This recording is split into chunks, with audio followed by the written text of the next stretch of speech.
إله إلا هو الحي القيوم وأتوب إليه. أستغفر الله العظيم الذي لا إله إلا هو الحي القيوم وأتوب إليه. بسم الله الرحمن الرحيم. والله الذي لا إله إلا هو الرحمن الرحيم الملك القدوس السلام المؤمن المهيمن العزيز الجبار المتكبر الخالق البارئ المصور الغفار القهار الوهاب الرزاق الفتاح العليم القابض الباسط الخافض الرافع المعز المذل السميع البصير الحكم العدل اللطيف الخبير الحليم العظيم الغفور الشكور العلي الكبير الحفيظ المقيت الحسيب الجليل الكريم الرقيب المجيب الواسع الحكيم الودود المجيد الباعث الشهيد الحق الوكيل القوي المتين الولي الحميد المحسن المبدئ المعيد المحيي المميت الحي القيوم الواجد الماجد الواحد الأحد الصمد القادر المقتدر المقدم المؤخر الأول الآخر الظاهر الباطن الوالي المتعالي البر التواب المنتقم العفو الرؤوف ملك الملك ذو الجلال والإكرام المقسط الجامع الغني المغني المؤتي المانع الضار النافع النور الهادي البديع الباقي الوارث الرشيد الصبور الذي لم يلد ولم يولد ولم يكن له كفوا أحد ليس كمثله شيء وهو السميع البصير. الفاتحة. أعوذ بالله من الشيطان الرجيم. بسم الله الرحمن الرحيم. الحمد لله رب العالمين الرحمن الرحيم مالك يوم الدين إياك نعبد وإياك نستعين اهدنا الصراط المستقيم صراط الذين أنعمت عليهم غير المغضوب عليهم ولا الضالين آمين. بسم الله الرحمن الرحيم. اللهم أنت السلام ومنك السلام وإليك يعود السلام فحينا ربنا بالسلام وأدخلنا الجنة دار السلام تباركت ربنا وتعاليت يا ذا الجلال والإكرام برحمتك يا أرحم الراحمين والسلام على المرسلين والحمد لله رب العالمين. اللهم ارزقنا حبك وحب من أحبك وحب ما يقربنا إلى حبك يا الله والحمد لله رب العالمين. A'udzu billahi minasyaitonir rajim. Bismillahirrahmanirrahim. Berlindung kepada Allah dari godaan dan tipu daya syaitan yang dirajam dengan menyebut nama Allah, Tuhan yang Maha Pengasih lagi Maha Penyayang. Segala puji bagi Allah, Tuhan Sang Pencipta bagi sekalian alam. Kita semua jamaah pengajian Fathur Rabbani pagi ini menikmati suasana pagi, menikmati suasana terbitnya matahari, menikmati pemberian dan kurniaan Allah yang diberikan kepada kita pada pagi hari ini. Dan inilah yang namanya dunia. Sebagian ulama menjelaskan tentang dunia lebih penting dari akhirat. Dan sebagiannya pula mengatakan akhirat lebih penting dari dunia. Manakah yang kita ikuti? Apakah mengikuti pendapat dan pandangan dunia lebih penting dari akhirat? Atau akhirat lebih penting dari dunia? Ternyata keduanya benar. Di saat orang itu memahami arti dunia dan arti akhirat. Di saat orang itu memahami hakikatnya dunia dan hakikatnya akhirat. Yang mengatakan dunia itu lebih penting daripada akhirat. Karena di dunia inilah tempat kita beramal. Di dunia inilah tempat kita berusaha. Dunia inilah tempat kita mengabdi. Di dunia inilah kita membuktikan kehambaan kepada Ilahi. Dan di dunia inilah peluang kepada kita untuk bekerja, beramal, dan beribadah sebanyak-banyaknya. Dan akhirat adalah nilai dari apa yang kita usahakan berada di dunia. Maka pandangan ulama, dunia lebih penting dari akhirat karena dipandang dari sudut pentingnya beramal ketika berada di dunia, pentingnya beribadah ketika berada di dunia, pentingnya bekerja, berusaha, berikhtiar ketika berada di dunia, pentingnya membuktikan kehambaan kepada Allah saat berada di dunia. Maka pandangan ulama, dunia lebih penting daripada akhirat, ada benarnya. Begitu juga sebaliknya, akhirat lebih penting daripada dunia. Dilihat dari sudut pandang, wawasan, orientasi, tujuan, dan niat seseorang. Orang akan kecewa saat ia melakukan kebaikan hanya karena dunia, sebab dunia akan ditinggalkan.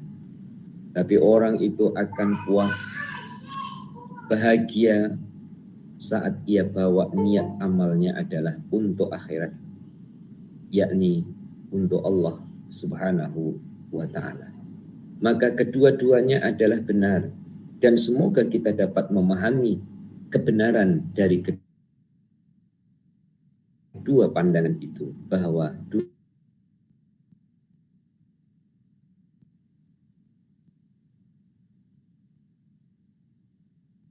memahamkan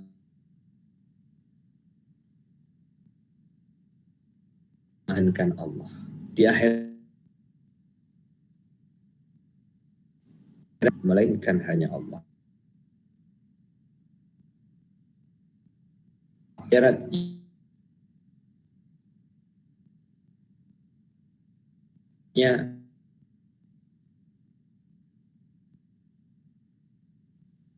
kita akan berusaha sedaya upaya memanfaatkan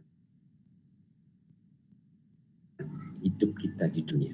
Sakit bagi yang tersisa, sakit bagi yang masih ada, jom kita gunakan untuk membuktikan bahwa kita adalah hambanya, bahwa kita adalah hamba Allah.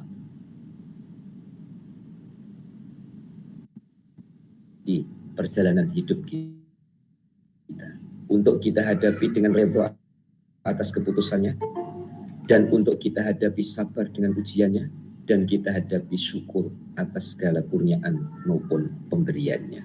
Insya Allah sisa atau sakit bagi umur yang sedia ada ini akan lebih bermanfaat. Sisa umur yang tersedia ini akan lebih bermakna, akan lebih berarti, dan lebih merasakan dekatnya kasih Allah Ta'ala kepada hambanya, dan merasakan bahwa Allah Subhanahu wa Ta'ala begitu dekat dan hampir dengan hamba-hambanya. Maka muslimin dan muslimah, kesempatan pagi ini bersama dengan kitab Fathur Rabbani, sangat-sangat kita bersyukur kepada Allah dapat saling ingat mengingatkan. Saya mengingatkan diri saya sendiri dan berkongsi dengan muslimin muslimah melalui kitab ini. Dan kita akan sambung di muka surat 816 pada penggal yang teratas, yang berbunyi, orang zuhud yang munafik. Zahirnya bersih, namun batinnya kotor atau keruh. Warna kuning ada pada pipinya, khusyuk ada pada kedua-dua pundaknya. Jubah dari bulu menempel di tubuhnya. Zuhudnya adalah menahan kedua-dua tangannya. Batinnya bakhil dan nafsunya ingin pujian dan sanjungan. Matanya memandang terhadap apa yang ada di tangan para insan. Cukup terlebih dulu kata-kata yang saya baca, kata-kata yang muslimin muslimah semak, kata-kata yang tuan-tuan puan-puan dengar. Kita sering mendengar kata zuhud. Saat kita belajar kitab Minhajul Abidin, kesimpulan zuhud salah satunya adalah kosong hati dari dunia, bukan kosong tangan dari dunia. Kosong hati dari dunia supaya dunia tidak menjadi beban, supaya dunia tidak menjadi pengikat, dan hatinya bebas terbang menuju kepada Allah. Namun tangannya tetap terbuka.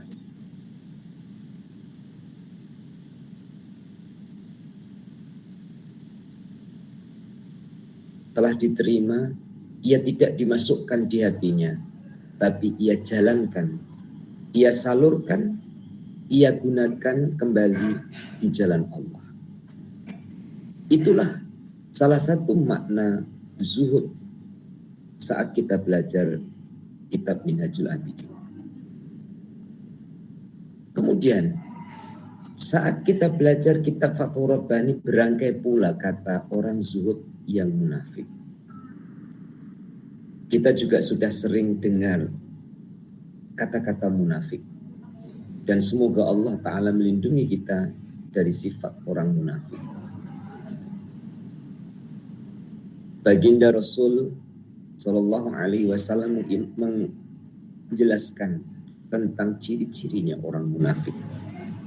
Kalau ia berkata dusta, kalau ia berjanji, ia berkhianat, kalau ia dipercaya, ia cedera, artinya ia tidak menepati.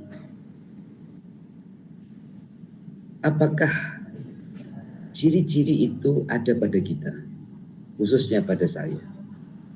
Jika ada, melalui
Ada lain ke?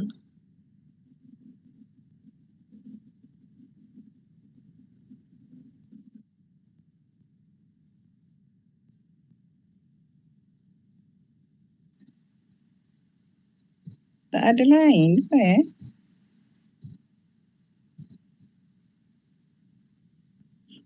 Ustaz tak ada. Internet Ustaz problem kot. Boleh jadi.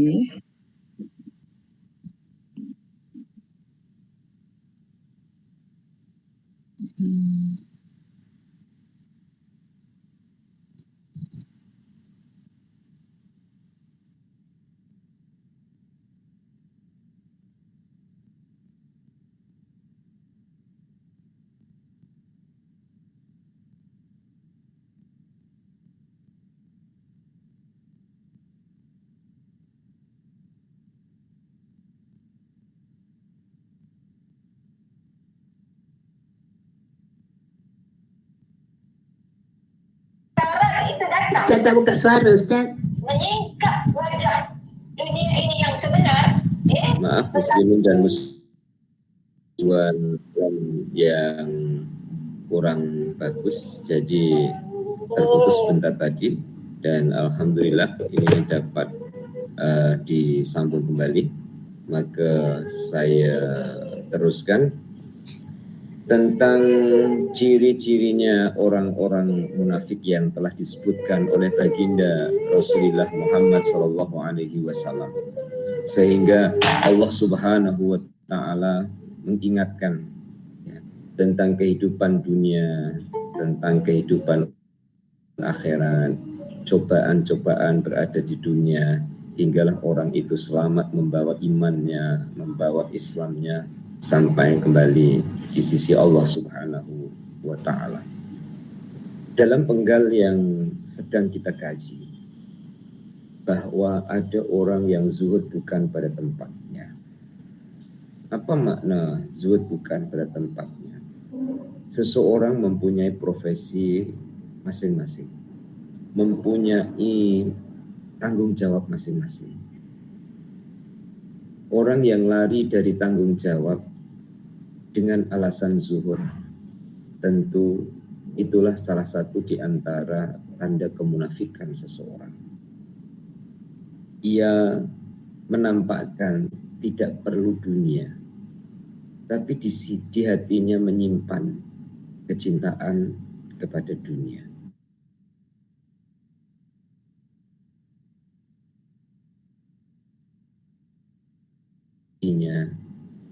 Tidak ada ketakwaan kepada Tuhannya.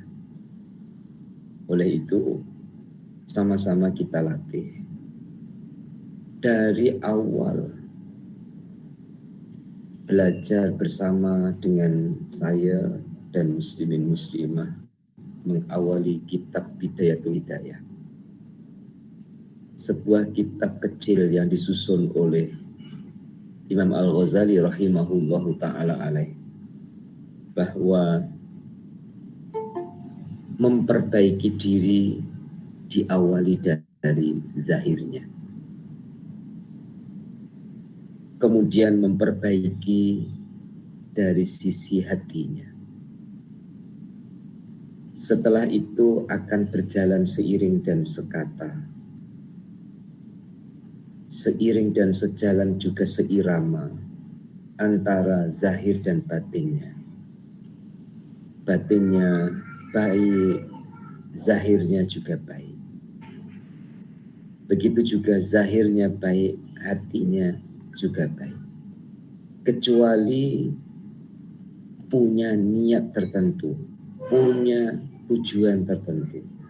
Contoh, ada hamba Allah yang menutupi kewaliannya, sehingga yang dinampakkan adalah keinginannya terhadap dunia, tapi sebenarnya sedikit pun di hatinya tidak ada keinginan terhadap dunia.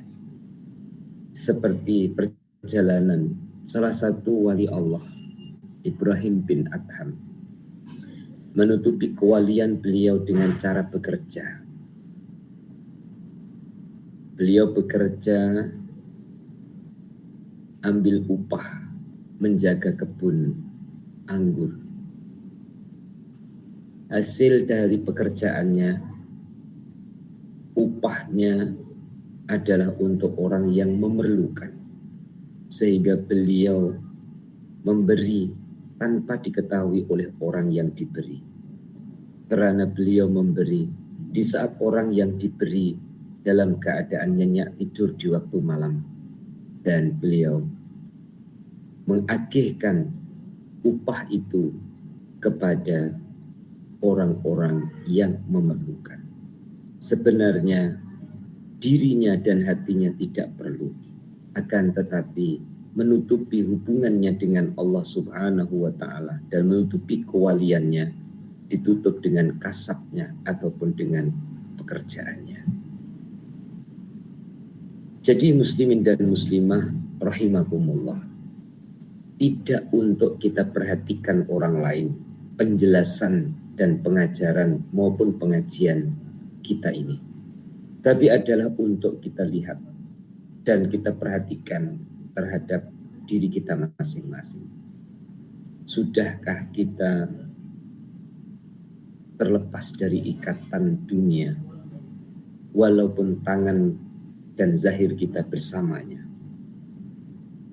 Jika belum, termasuk juga saya, mari kita latih untuk mengubah rasa.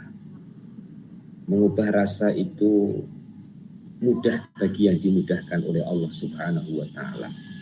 Contohnya, mengubah rasa baca Quran itu lebih mulia, lebih bernilai, lebih berharga, lebih bermakna dibandingkan dengan harta yang ada di tangan kita.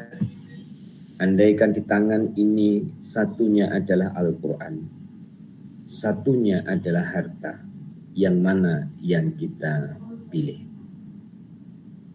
Untuk lebih jelasnya, saya tukar.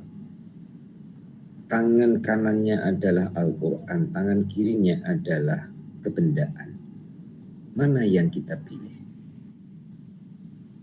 Di antara sekian jamaah, pasti ada yang memilih kedua-duanya sekali. Ya Al-Quran, ya kebendaan ataupun harta.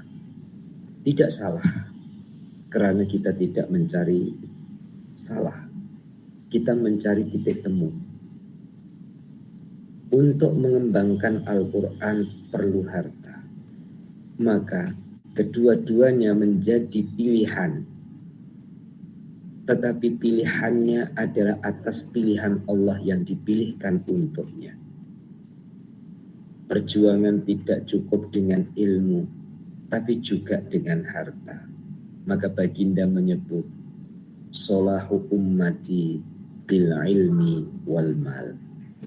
Akan berjaya umatku, satu dengan ilmu pengetahuan, yang kedua dengan harta kekayaan. Karena kedua-duanya saling mendukung, saling menguatkan. Bermakna tidak semua orang yang di tangannya bersama harta adalah cinta dunia. Begitu juga sebaliknya, tidak semua tangan yang kosong dari harta berarti tidak cinta dunia. Karena cinta bukan di tangan tempatnya, ia adalah berada di hati dan sanubari seorang hamba dalam merasakan Allah adalah segala-galanya dan merasakan jalan menuju kepada Allah itulah tujuan hidupnya. Maka muslimin dan muslimah, nasihat ini bukan untuk kita pandang orang lain, tapi nasihat ini adalah untuk kita pandang diri kita. Bukan hanya pandang fisik diri kita, tapi kita pandang lebih mendalam, yaitu hati dan jiwa kita masing-masing. Saya teruskan di bawahnya. Seorang wali pada zahirnya ternoda oleh beberapa unsur. Unsur nafsu dan unsur yang berhubungan dengan nafsu. Sementara Allah adalah penilai dan pengkritik. seakan-akan dia adalah guru daerahnya, pimpinan prajuritnya, beserta kebersihan hatinya dan melihat hadiratnya. Berbagai gelombang ilmu saling beraturan padanya. Lautan dunia tidak sanggup memenuhi hatinya. Semua yang ada di langit yang berjumlah 7, semua lapisan bumi, dan semua barang yang ada adalah fana. Tidak berwujud menurut hatinya. Ini adalah bentuk seorang wali. Dan itu adalah bentuk seseorang yang zuhud. Engkau tidak mempunyai hubungan dengan hal itu. Mengapa engkau tidak menjauhkan lisanmu dari persangkaan tentang makhluk? Titik. Semoga Allah Ta'ala memudahkan untuk lisan saya menjelaskan dari kefahaman yang benar menurut Allah dan mudah untuk sama-sama memahaminya. Saya awali dengan kalimat hauqalah. La haula wala quwata illa billah. Tidak ada daya untuk melakukan kebaikan. Tidak ada upaya untuk tinggalkan kejahatan. Illa billah, melainkan dengan pertolongan Allah Al-Ali yang maha tinggi, Al-Azim yang maha agung. Kalimat hauqalah itu menyadarkan kita, menginsafkan kita, keaslian seorang hamba tidak berdaya. Bahkan bukan tidak berdaya, tidak wujud. Sedikit demi sedikit saya awali setelah hauqalah adalah tentang kewujudan kita yang diwujudkan, yang sangat bergantung kepada yang maha mewujudkan. Hidup kita sangat bergantung kepada yang maha menghidupkan. Kekuatan kita sangat bergantung dengan yang maha memberi kekuatan. Dan lain-lain lagi yang semuanya adalah bergantung kepada yang maha memberi. Siapa yang maha memberi? Satu jawabannya karena tidak ada dua, yaitu Allah. Laisa kamislihi syai'un. Allah yang tidak ada yang serupa dengannya. Ternyata Allah Subhanahu wa ta'ala menghadapkan kita dengan nafsu yang memang Allah letak dalam diri manusia. Positif dan negatif pasti terjadi. Karena kehendak Allah Ta'ala itu pasti baik, berarti positif. Tapi ujian Allah bisa juga jadi positif bagi orang yang positif. Bisa negatif bagi orang yang negatif. Sama-sama pisau. Bisa manfaat, bisa mudarat. Bisa membuat kebaikan, bisa melakukan kejahatan. Sama-sama sebilah pisau. Sama-sama nafsu. Bisa digunakan untuk penggerak kebaikan ataupun digunakan sebagai penggerak kejahatan. Manusia berada dalam ujian. Tahap manusia kenalnya dengan Allah berbeda-beda. Takutnya dengan Allah berbeda. Imannya dengan Allah berbeda-beda. Takwanya kepada Allah berbeda-beda. Dalam perbedaan tidak dapat dinilai secara lahiriah ataupun fisik. Yang sholatnya jumlahnya banyak, berarti itu yang dekat dengan Allah. Belum tentu. Yang mengajinya banyak, itu yang kenal Allah. Belum tentu. Ya. Karena amalan lahiriah Tidak semuanya di atas dasar ikhlas ia beramal. Begitu ilmu yang ia ada, belum tentu di atas tujuan mencari ridho Allah saat ia mencarinya. Ada walinya Allah, orang yang dikasihi oleh Allah, hanya karena ia kasih dengan makhluknya Allah. Ada walinya Allah, ia jadi kekasihnya Allah karena ia redha dengan ketentuan dan keputusan Allah. Oleh itu,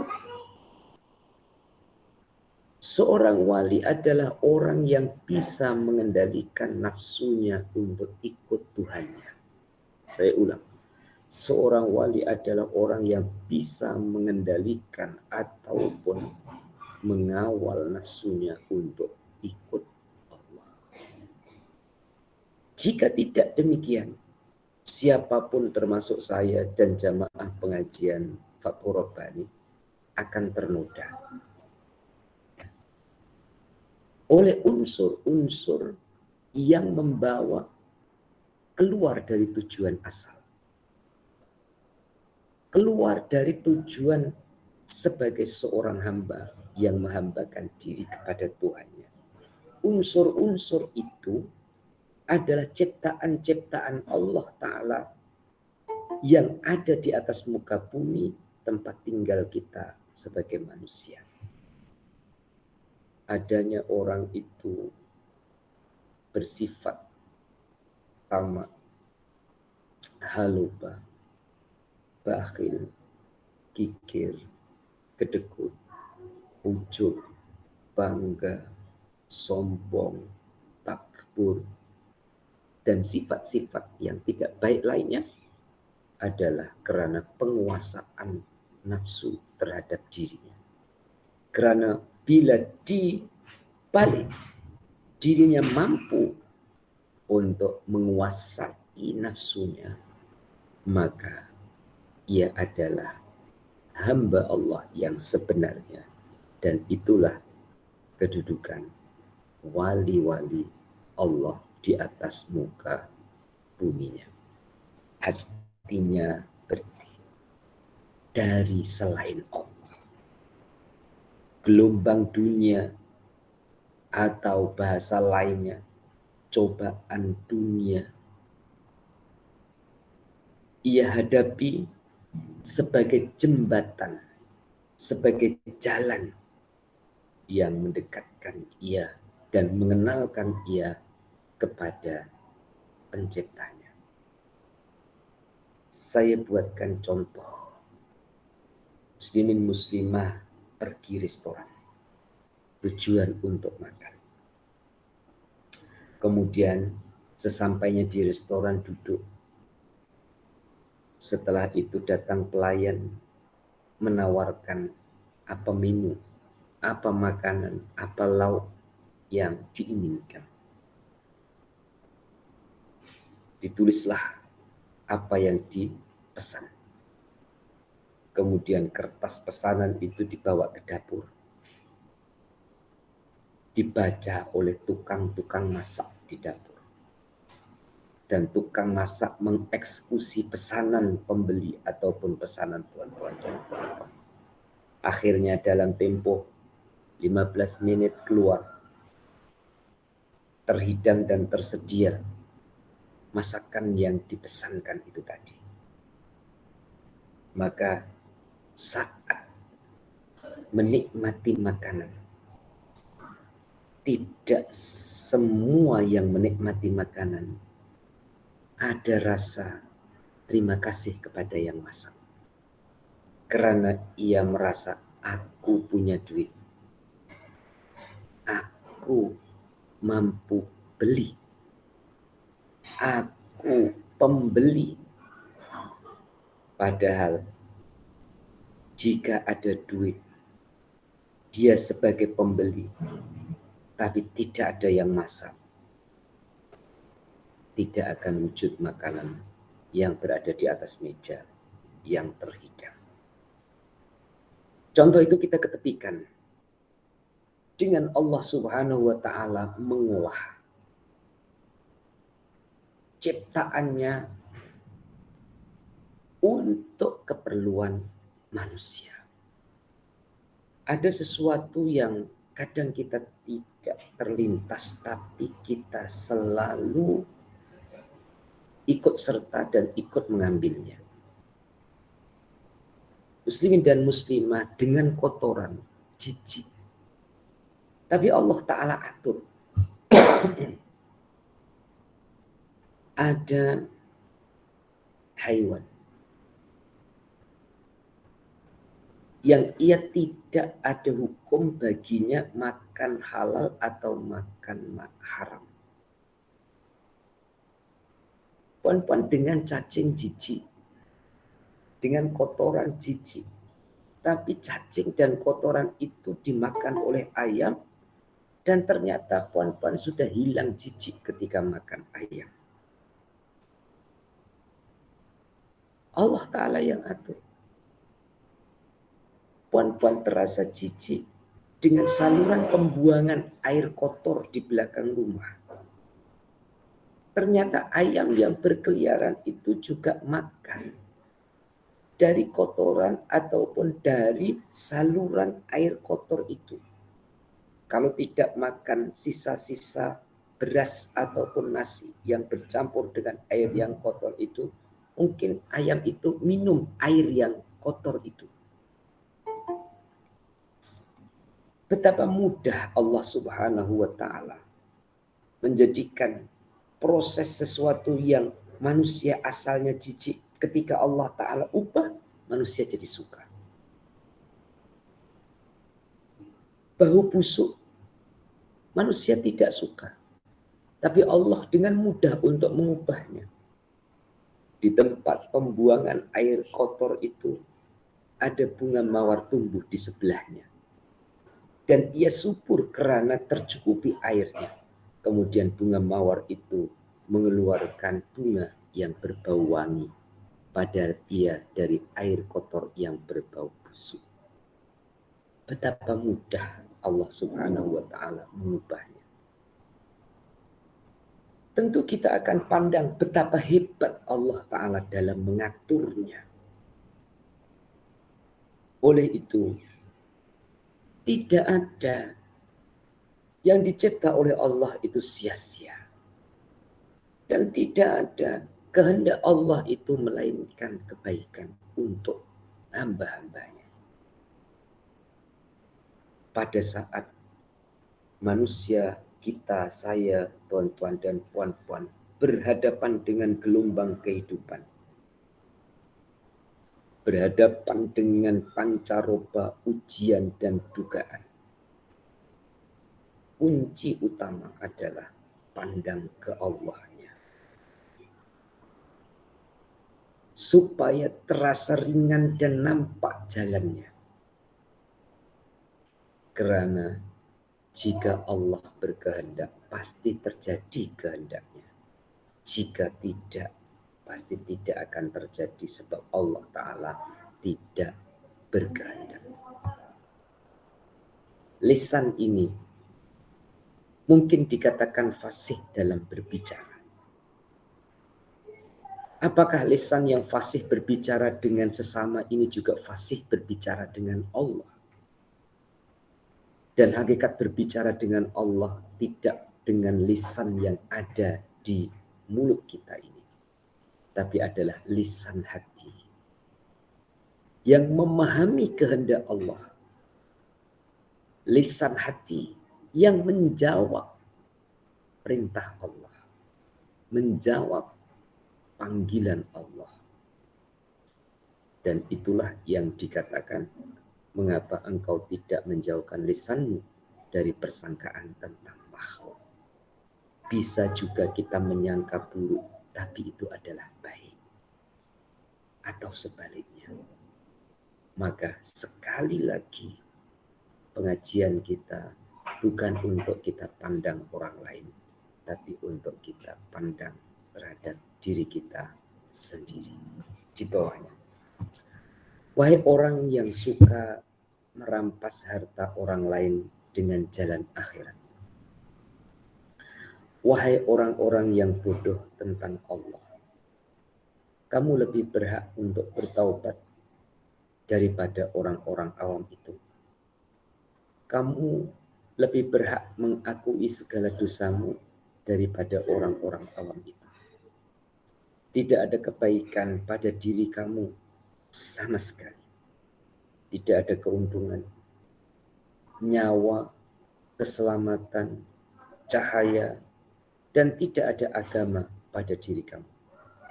Namun dunia selalu engkau kumpulkan dengan perangai serta kesenangan kamu. Kamu mengumpulkan dunia karena harta itu sendiri, bukan karena akhirat. Titik. Muslimin dan muslimah, tadi saya sampaikan untuk pribadi saya dan muslim-muslimah, andaikan ada Quran dan harta, mana yang kita pilih? Saya memberi bayangan kedua-duanya menjadi pilihannya. Karena Quran ini akan berkembang, akan membesar, akan dikenal, akan bisa diajarkan dan disampaikan adalah didukung dengan adanya harta dan kebendaan. Maka salah satu di antara hamba-hamba Allah yang bergelar guru atau yang diamanahkan oleh Allah sebagai guru atau yang diamanahkan oleh Allah sebagai kiai atau yang diamanahkan oleh Allah Ta'ala untuk mengajar hamba-hamba Allah, membuka peluang kepada orang-orang awam untuk ikut serta fisabilillah yang dibukanya, baik itu dalam bentuk awalannya adalah tanah, kemudian didirikan bangunan di atasnya, boleh berupa masjid, bilik kuliah, madrasah, ma'had, dan yang sejenisnya. Ketika membuka peluang kepada orang awam pun terbuka hati untuk ikut serta. Akan tetapi keuangannya masuk ke dalam pribadinya. Ini yang diingatkan, wahai orang yang suka merampas harta orang lain dengan jalan akhirat. Tentu ini sangat-sangat mengingatkan kepada diri saya sendiri khususnya, karena saya sering memberi peluang dan mengajak kepada muslimin dan muslimat, baik itu ma'had, ataupun surau, ataupun bilik kuliah, ataupun madrasah. Bahkan yang saya baru saja deal, nilai tanah 1,4 miliar rupiah. Bila di-RM-kan adalah sekitar 460 ke 70 ribu ya. Nanti saya kalkulasikan. Saya juga akan membuka peluang kepada kawan-kawan dan sahabat jamaah pengajian Fathur Rabbani salah satunya. Karena sebagian dari jemaah ada yang bertanya, macam mana Ustaz tanah yang itu hari Ustaz mau ceritakan. Peluang yang saya buka kepada muslimin dan muslimah,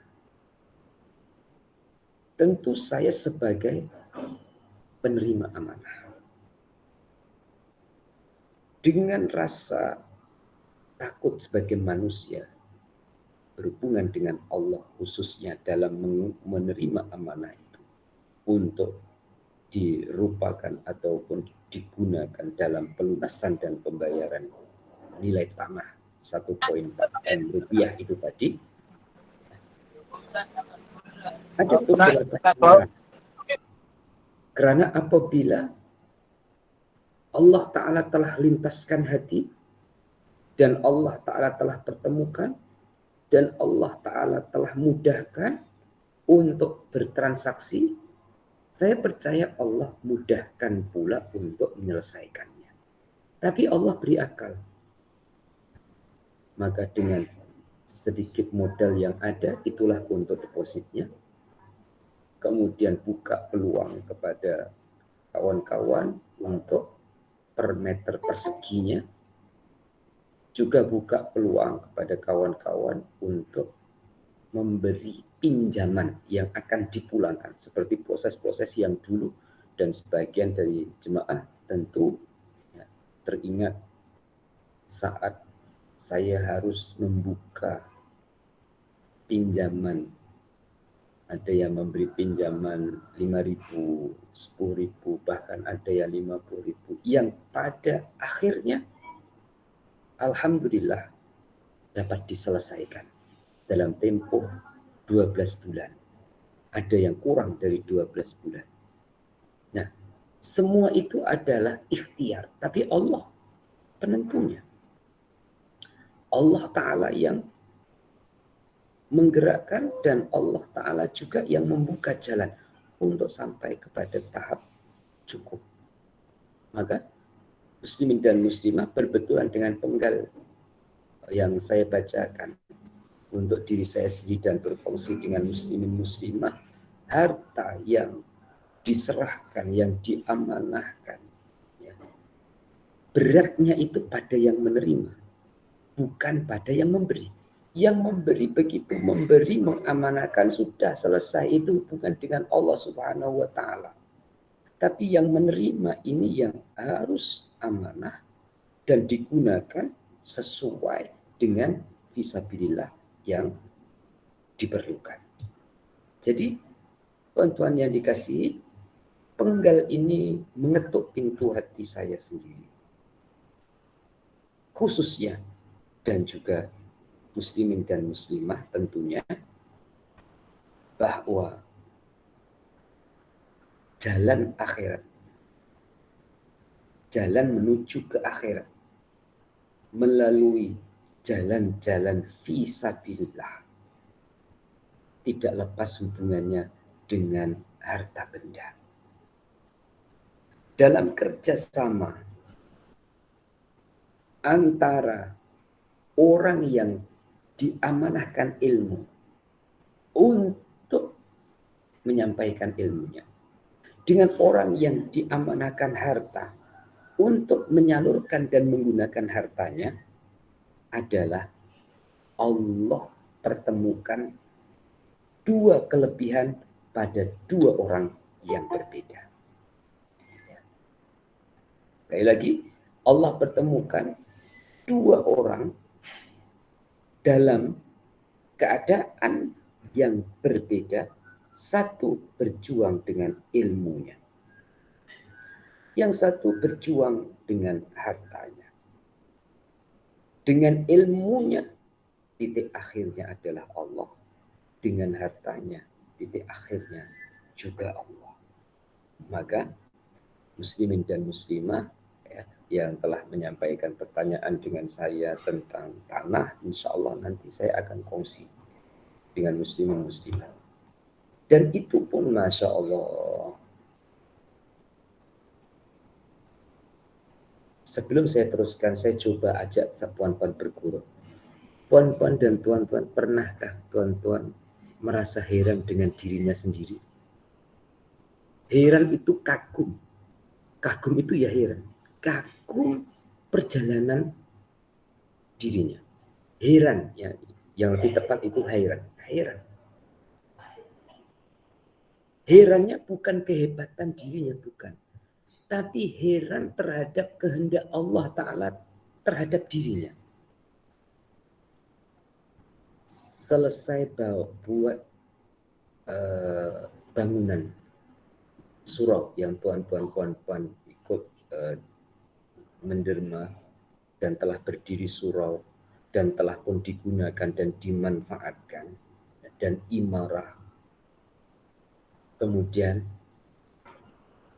buat lagi surau yang di kebun itu selain meneroka kebun. Belum 100%. Ya. Siap ada hamba Allah menawarkan tanah yang memang mahat perlu tanah. Apakah dan rahasia apakah yang Allah Subhanahu wa Ta'ala kehendaki, sehingga dari satu tahap ke satu tahap tali temali sambung menyambung, yang kadang-kadang saatnya tidur terbayang, iyakah, mungkinkah, betulkah ini mimpi atau betul-betul? Dijawab oleh ilmunya dan keyakinannya. Ini betul-betul. Inilah kehendak Allah. Inilah yang Allah Ta'ala kehendaki dan harus dihadapi. Maka dari satu tahap ke satu tahap sampai tertanya di hati, kapan istirahatnya, bila berehatnya. Kalau satu urusan berganti urusan, dan itu ada hubungannya dengan kebendaan. Kekuatan saya dan tentu muslimin muslimah adalah Allah. Maka mari dalam majlis ilmu saling ingat mengingatkan dalam diri saya sendiri khususnya dan kepada muslimin muslimah pada umumnya, kita adalah la haula wala quwata illa billah. Tidak ada daya yang sebenarnya. Itulah daya kekuatan dari Allah. Itulah pertolongannya. Itulah jalan yang dibuka olehnya. Dan pasti akan ada pertolongan dari Allah Ta'ala mengiringinya. Kembali kepada penggal yang kita kaji. Muslimin dan muslimah. Bedanya orang diikat hatinya oleh harta dengan orang yang tidak terikat hatinya dengan harta adalah saat ia menyebut nama Allah, saat ia zikir, apa yang dia rasakan? Allah segala-galanya ataupun selain Allah lebih mulia. Dan itu dilatih oleh Allah dalam ibadah sholat. Allahu Akbar. Bukan hanya fasih pada bunyinya, bukan hanya tahu pada maknanya, tapi mampu merasakan kehebatan Allah di atas segala-galanya. Dan semoga jamaah Fathur Rabbani diberi oleh Allah Subhanahu wa Ta'ala rasa maha hebat Allah di atas segala-galanya saat kita takbiratul ihram, sehingga mampu melepaskan selainnya dan hanya bertujuan fokus kepada Allah Subhanahu wa Ta'ala. Karena muslimin dan muslimah, kita selalu diingatkan dan kita selalu dinasihatkan bahwa hidup pasti mati. Saat itu dunia tidak akan milik kita lagi. Sekali lagi, saat itu dunia tidak akan milik kita lagi. Milik kita adalah yang sudah kita gunakan, yang sudah kita tasarrufkan. Milik kita adalah yang sudah kita amalkan. Sekarang ini kita masih hidup, sedaya upaya semampunya dunia ini dan sakit bagi umur kita di dunia ini untuk kita khidmatkan kepada Allah Subhanahu wa Ta'ala. Jadi latihan sedikit demi sedikit menggantikan. Kalau kita belum bisa mengkosongkan hati kita dari selain Allah. Setidak-tidaknya menggantikan. Ya. Artinya menggantikan apa? Biasa pikir dunia, pikir harta lah, ya. Coba kita ganti dengan pikir Al-Quran, pikir Allah, pikir zikirnya. Ustaz, apakah pikir zikir, mikir Allah, pikir Al-Quran orang itu tak makan? Makan. Habis tak pikir pekerjaan. Maksud saya adalah pikirkan pekerjaan, pikirkan usaha, tapi saat pikir itu semua adalah larikan, bawa, ikat dia kepada Allah Subhanahu wa Ta'ala supaya bekerjanya karena Allah. Jangankan bekerja, yang harian kita perlukan, makan karena Allah, minumnya karena Allah, ngajinya karena Allah, baca Qur'annya karena Allah, yang profesi ngajarnya karena Allah, yang profesi dagangnya karena Allah, dan selain yang mampu saya sebutkan dengan kata-kata, intinya adalah karena Allah. Dan itu tersimpan di hati. Hubungan dengan sesama manusianya tetap, ya. Kita berkata-kata dengan manusia, saat-saat tertentu kita juga bergurau, saat-saat tertentu juga kita saling bercerita, saat-saat tertentu kita juga saling berkongsi pengalaman, saat-saat tertentu juga kita saling sama-sama ngaji, sama-sama berada dalam majelis ilmu dan tazkirah. Tapi di hatinya sudah tersimpan yang mendalam, ya, niat dan tujuan akhir dari semua aktivitasnya adalah Allah. Di bawahnya, pekerjaanku adalah berbicara kepadamu. Aku meminjam lisanku pada hari ini. Aku meminjam kedudukanku pada hari ini. Ketentraman dengan mengembara dan menyendiri adalah kunci kedekatan. Titik lagi. Muslimin dan muslimah, kita tidak habis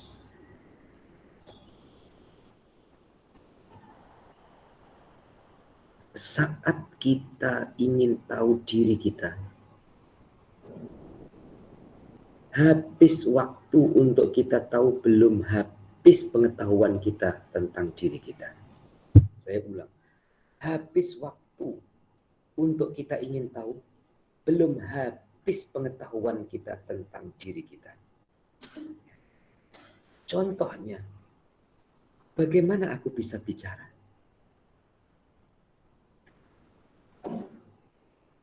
Bagaimana aku bisa melihat? Bagaimana aku bisa mendengar?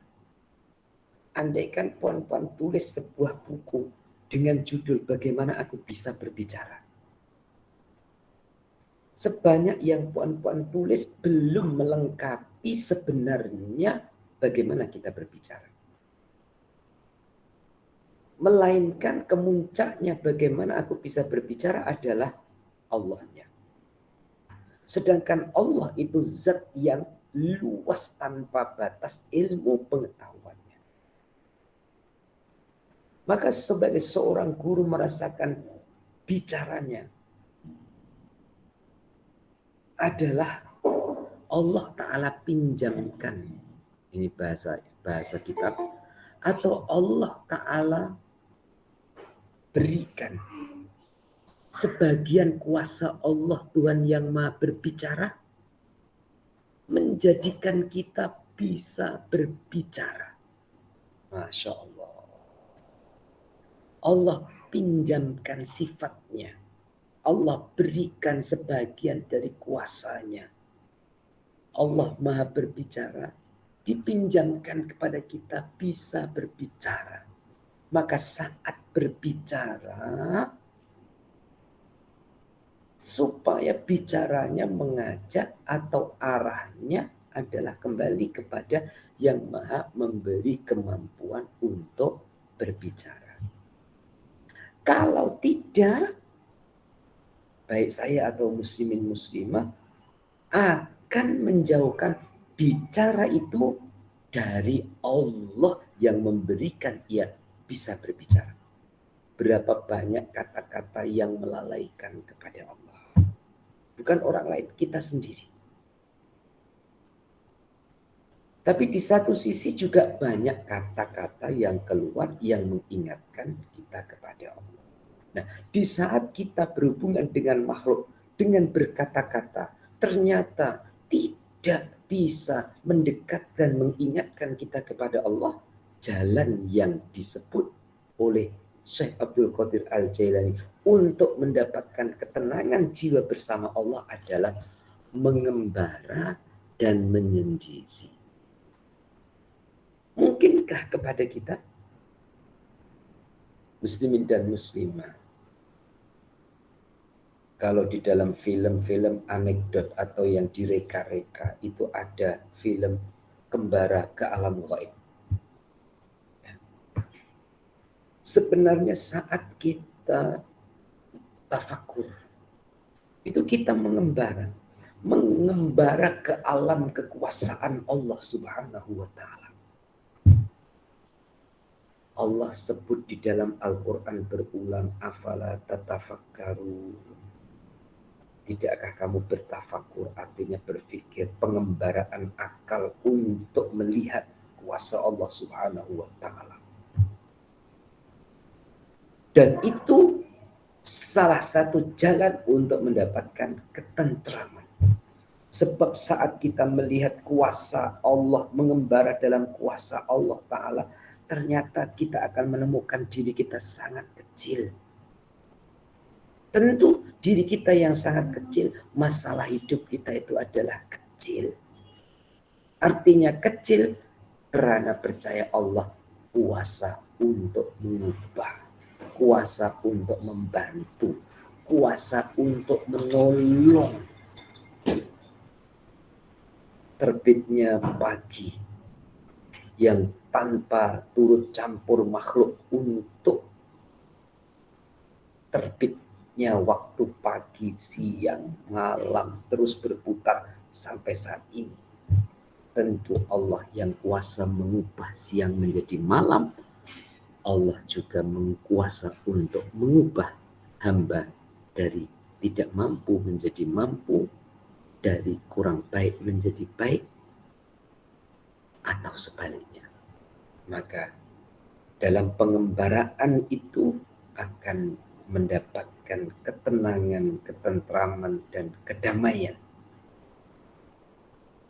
Juga disebutkan tentang menyendiri. Arti menyendiri di sini adalah mengkosongkan pemikiran kita.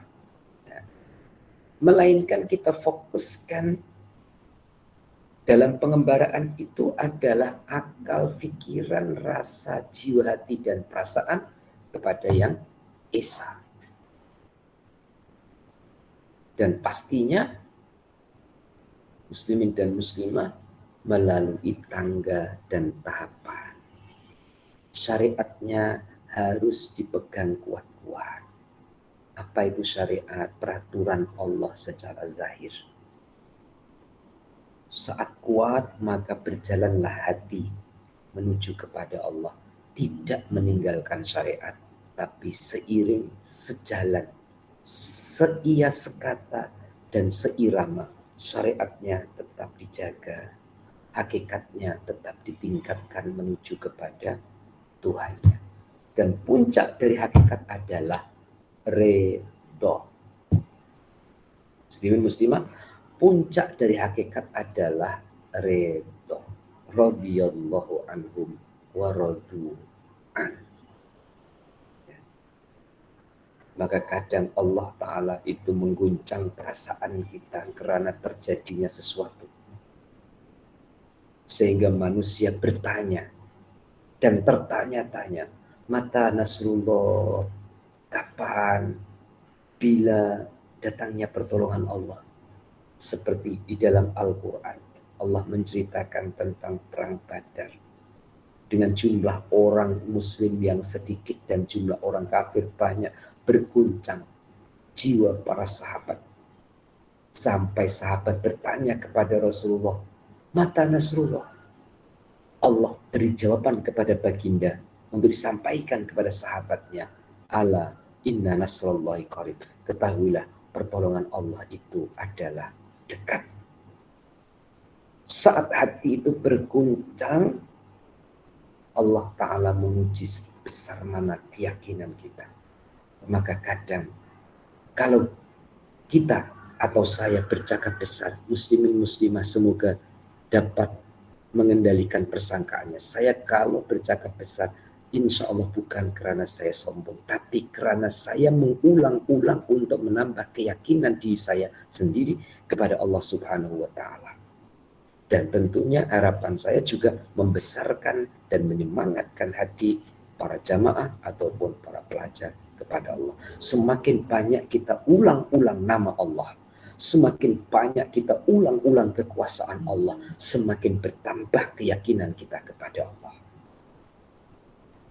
Ibarat seperti hafalan, semakin berulang hafalannya, semakin kuat dalam ingatannya. Maka Allah sebut di dalam Al-Quran, ya ayyuhalladzina amanu zkurullah zikron kasir. Orang yang beriman, ayo sebut nama Allah itu banyak-banyak. Sebut kekuasaan Allah berulang-ulang. Sehingga yang ada di dalam memori, yang terpandang di dalam pandangan pikiran akalnya adalah kuasanya Allah Subhanahu wa Ta'ala.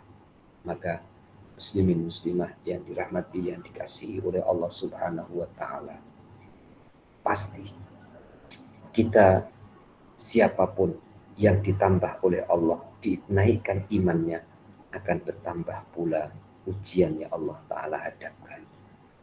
Jangan pesimis, saya nasihat dengan diri saya. Bahkan jangan sampai putus asa. Insya Allah pasti Allah Ta'ala menolong, pasti Allah membantu, pasti Allah membukakan jalannya dan membukakan jalan keluarnya. Bagi Allah atau pandangan kita kepada Allah, sedikit pun Allah tidak ada masalah. Ternyata yang banyak masalah itu adalah pada kita. Maka yang perlu kita perbaiki adalah diri kita. Saya khususnya dan muslimin muslimah. Takdir Allah tidak salah, kehendak Allah tidak salah, keputusan Allah tidak salah, lintasan yang datang dari Allah tidak salah, semua dari Allah adalah benar. Saat terjadi keguncangan, Allah mengajar kepada kita untuk mengetahui sebesar mana iman kita, takwa kita, kecintaan kita kepadanya. Jadi dari sekian yang sama-sama mengaji pada pagi hari ini, jamaah pengajian Fathur Rabbani, juga jamaah halaqah tilawah Al-Quran, kadang lisan itu terlepas kata yang didengar oleh telinga seakan-akan adalah kata kesombongan.